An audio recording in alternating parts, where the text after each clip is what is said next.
సమాజంలో ప్రతి ఒక్కరూ తమ మనసును మంచి ఆలోచన వైపు మళ్లించాలని, అదే బౌద్ధ మత ముఖ్య ఉద్దేశమని ప్రముఖ వైద్యులు డాక్టర్ కోరుకొండ బాబ్జీ, డాక్టర్ కాద వెంకటరమణ అన్నారు. కాకినాడ రూరల్ అచ్యుతాపురంలో గల అంబేద్కర్ బుద్ధ విహారంలో జరిగిన బౌద్ధుల ఆధ్యాత్మిక సమ్మేళనం బుద్ధ వందనం ధ్యానంలో వారు పాల్గొని భక్తులకు మార్గనిర్దేశం చేశారు. ఈ సందర్భంగా Satya scan diagnostics managing director doctor Kada Venkataramana బౌద్ధం ఆధునిక మనస్తత్వ శాస్త్ర దృక్పథంలో మనసు అనే అంశంపై జనరంజక ప్రసంగం గావించారు. బౌద్ధం ప్రధానంగా మనిషి మనసు కేంద్రీకృతమని, మనిషి వనరించి సకల క్రియాలకు మనసే కారణమని పేర్కొన్నారు.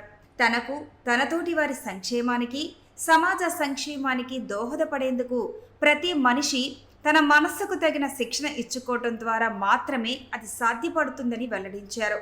ఎన్టీఆర్ వైద్య విశ్వవిద్యాలయం మాజీ vice chancellor doctor Korukonda Babji మాట్లాడుతూ, నేటి ఆధునిక మనస్తత్వ శాస్త్ర అభివృద్ధికి బుద్ధుడు బోధించిన కారణకార్య సిద్ధాంతం ప్రధాన భూమికగా నిలిచిందని చెప్పారు. అనంతరం ఆంధ్రప్రదేశ్ రాష్ట్ర న్యూరో సర్జన్స్ రాష్ట్ర అధ్యక్షులుగా ఎన్నికైన డాక్టర్ కోరుకొండ బాబ్జీని సభ్యులు ఘనంగా సన్మానించారు. ఈ కార్యక్రమంలో బుద్ధ విహార్ ఉపాధ్యక్షులు దాసరి వెంకట్రావు, కార్యదర్శి కాశీ రామారావు తదితరులు పాల్గొన్నారు. బుద్ధుడిని న్యూరో సైంటిస్ట్ అని ప్రపంచం అంతా తలుస్తారు. ఈరోజు డాక్టర్ రమణ గారు మన బుద్ధ విహార్లో చెప్పిన మోడర్న్ సైకాలజీని బుద్ధుడు 2600 సంవత్సరాల క్రితమే ఈ విషయాలన్నీ ఆయన అప్పుడే చెప్పడం జరిగింది. ముఖ్యంగా మన రమణ గారు ఈరోజు చెప్పింది ఏంటంటే, మనం ఎట్లాగా మైండ్ని కంట్రోల్లో పెట్టుకుంటూ ఎలాగ సుఖమ జీవితాన్ని గడపాలి అనే విషయాన్ని చాలా చక్కగా చెప్పారు.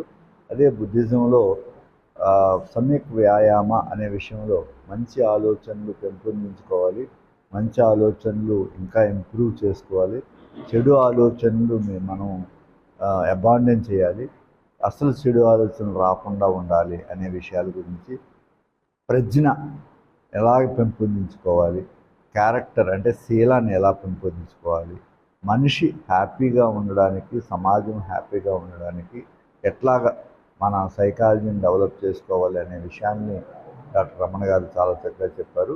బౌద్ధ మత దృక్పథంలో మరియు ఆధునిక మనస్తత్వ శాస్త్ర దృక్పథంలో ఒక ఉపన్యాసం ఇవ్వడం జరిగింది.